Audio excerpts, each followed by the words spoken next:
call roll. Mayor Pro Tem Grant. Here. Councilmember Apodaca. Here. Councilmember Salazar. Here. Councilmember Greider. Here. Councilmember Street. Here. Councilmember Martin. Here. Mayor Aldrich. Here. We have a quorum.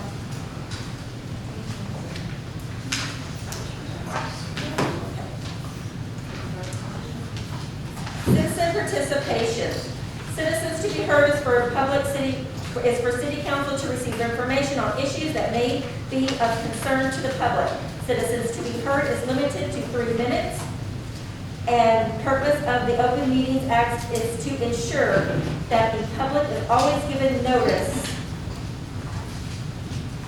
of the items that will be discussed by the council. Should a member of the public bring an item to council for which the subject was not posted to the agenda for the meeting, the council may receive information but cannot discuss or act upon at the meeting.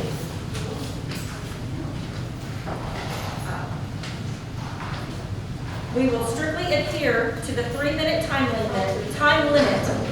When you hear the buzzer that ends your 3 minutes. This rule, thank you for respecting this rule, because this is going to be a long meeting tonight, and I'm sure that none of us want to be here at midnight. Citizen participation, we have several signed up to speak. The first one is Yvonne. She emailed in her concern, and Patty has that email. Yes, ma'am.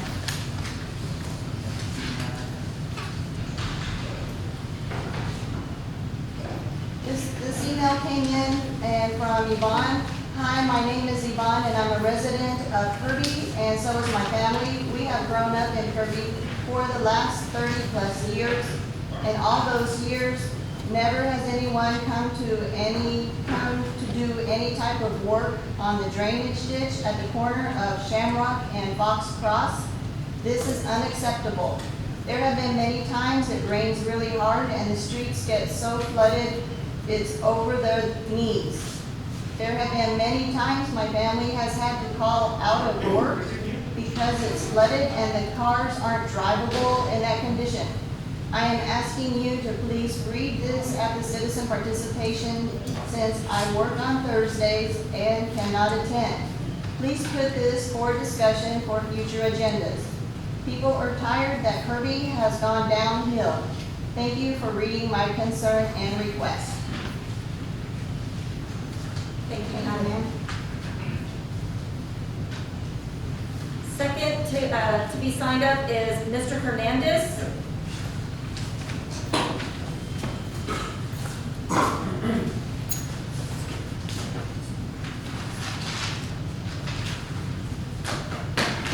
Hello, City. The City of Kirby is to be granted approximately $1.9 million for infrastructure, if I'm correct. The streets of our city are one of the citizens' main complaints. Bendigamon has been repaired. Finally, Ackerman is next. The next major road is going to be seeking. If we can manage to get an MPO to help with the cost of repairing it, then we should use this infrastructure funds to fix it, to assist with it. The message to using an MPO, okay.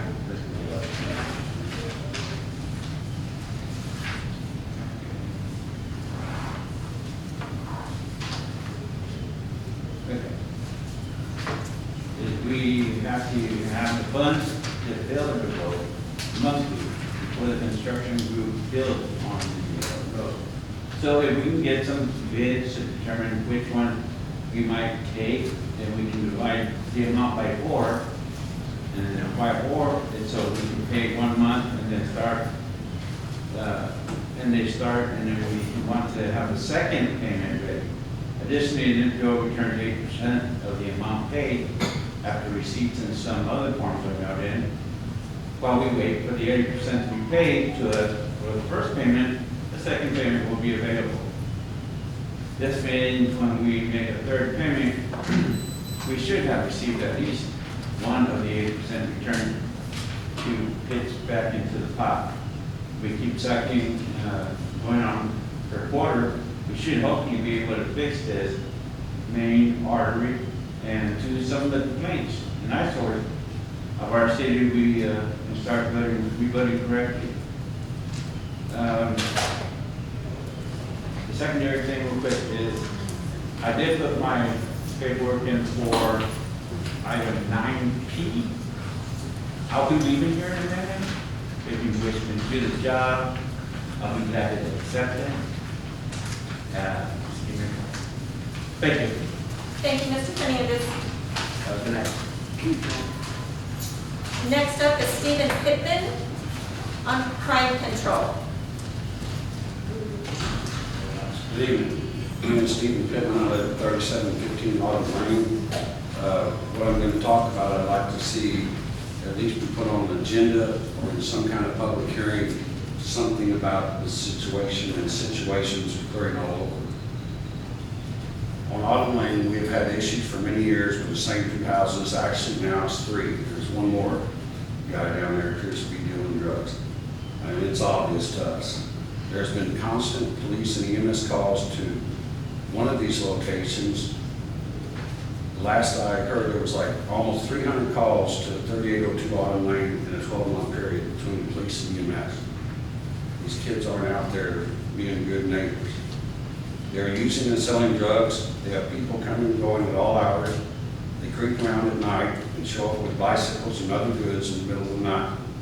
They're not buying these on Craigslist. 10:30 at night, you're walking down the street with a bicycle and carrying it in the backyard. These things happen really quickly, and there's not always enough time to get KPD there to respond. Not that they won't, and they have. They've been responding and responding and responding. There are too many people that are living at that residence that are not related to Gary or his kid or his grandkid. We've counted as many as 18 people living in that back little house they've got back there that doesn't have any plumbing, has electricity. I don't believe it's fit for residential use. And there's 8 or 10 at any given time there all the time. It's a revolving door. It's busier than a bus station. They bicker and fight with each other at all hours of the night. They work on their vehicles in the driveways and on the street at all hours of the night, running their loud engines, can't beat legal exhaust. And now there's this one guy that's using that house and the driveway as a staging area to run a scrapping business. He goes over there, he unloads pallets, he stacks stuff up on the driveway, he's gone 2 or 3 days, he comes back, he loads it up, and he hauls it off. They halt, I can't say that, they are speeding up and down the street at all hours, especially the people that deliver the dope. And you can't catch them. It's just almost impossible. And they're worse at night. And I also know that this isn't the only place it happens, and they have a lot of other problem homes like this in Kirby to deal with. But my point being is we've had meetings, we've brought this to council, we've been talking about it for 10 years with the former chief. All we ever hear is that, you know, we're taking care of it, something's going to get done. But whatever we are doing is not working. This has been going on for 10 years and nothing has changed. It's only getting worse. We're being told that they're working on it and it takes time. And I understand this stuff is complicated and that usually these criminals have more rights than we do as citizens. But it shouldn't be impossible or never ending. This is Mr. not Pitman, meant it's been 3 minutes. We're to trying to discourage do our the police meeting. department, okay? Thank you. Thank you, Mr. Pittman. Well, when I did it in the mirror, it was like 3 minutes. Maybe 3.5. Next up is Chris Garza. Can you pass these out to each one of the council members? Can I sign up again? I got to start the timer when you're going to wait to talk until I, okay.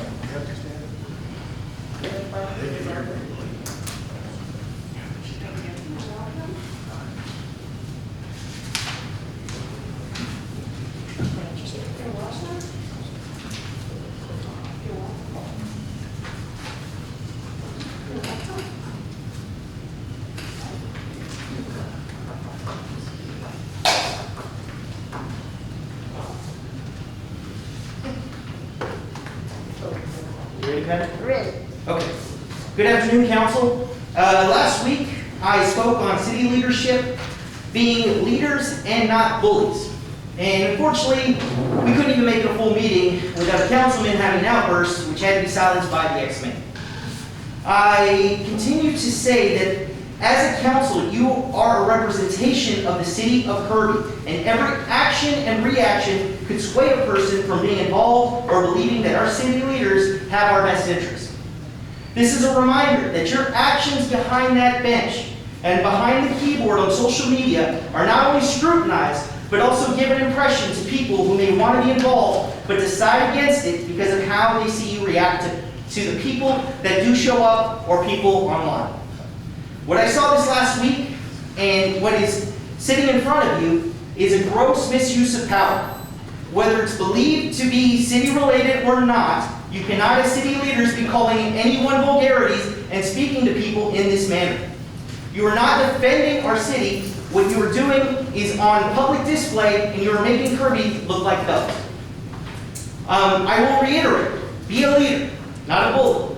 Because when one of you does something, it represents all of you, and furthers the city of Kirby. This kind of behavior is uncalled for and just vulgar, and is now the representation of this city council. I can't stress enough, stop intimidating people, because all you do is create a hostile environment that dissuades residents from getting involved who may be onlookers.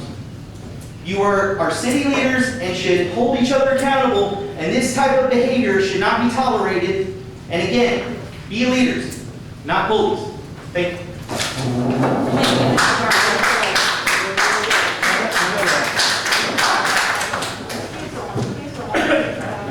Next on the list is John Rodriguez. Subject is food safety. Hello, how you doing? Last week or last meeting, you guys made a comment regarding the food safety about home vendors and all that. I've been doing this for over a decade. I do barbecue and I have a passion for food. And I know the rules, the regulations, all that comes in that territory.